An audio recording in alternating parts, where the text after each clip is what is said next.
Genre un truc qui est pas enraciné, mais justement qui est un peu libéré de ses racines.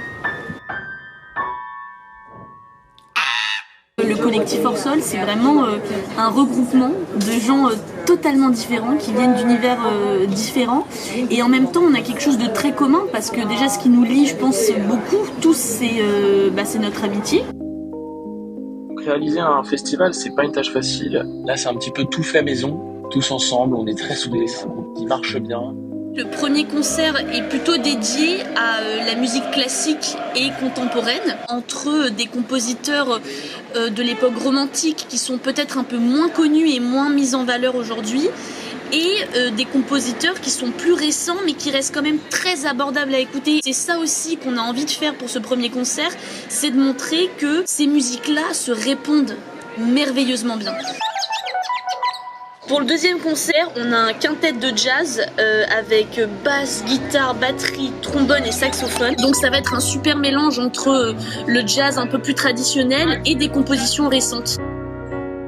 Le dernier concert, c'est aussi un super duo de copains chant-guitare. Il y a toujours ce même état d'esprit de faire des choses personnelles. Et c'est ça qu'on a envie de voir en septembre. J'ai vraiment hâte de pouvoir jouer dans un cadre différent, qui n'est pas dans un théâtre, qui n'est pas fermé de la lumière. Et là, de pouvoir justement, pour cette fin d'été, profiter de la musique et de la nature. Je trouve que c'est chouette. Ces trois concerts, ils vont se dérouler à Fermanville, qui est dans le Cotentin en Normandie. La résidence, elle aura lieu dans ma maison de vacances. Donc c'est une maison qui a été transmise de génération en génération. Donc j'ai un très très fort attachement avec cette ferme.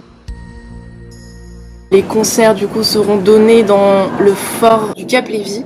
D'ailleurs merci à Laetitia et David de nous prêter ce beau bâtiment. Le fait d'exploiter ce cadre en bord de mer avec aussi des gens vraiment extraordinaires qui sont là pour nous aider. On va dire que c'est un peu un tapis rouge et il y a juste à nous les artistes de profiter de ce cadre-là.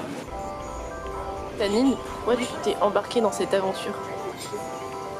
Honnêtement, ça a toujours été un rêve de créer un projet, de consacrer plusieurs jours, voire des semaines, avec un aboutissement sur des séries de concerts qui s'enchaînent. Et quand on l'organise, c'est quelque chose qu'on planifie des mois à l'avance. On réfléchit à la ligne artistique du projet, comment les concerts vont s'enchaîner. C'est très intense.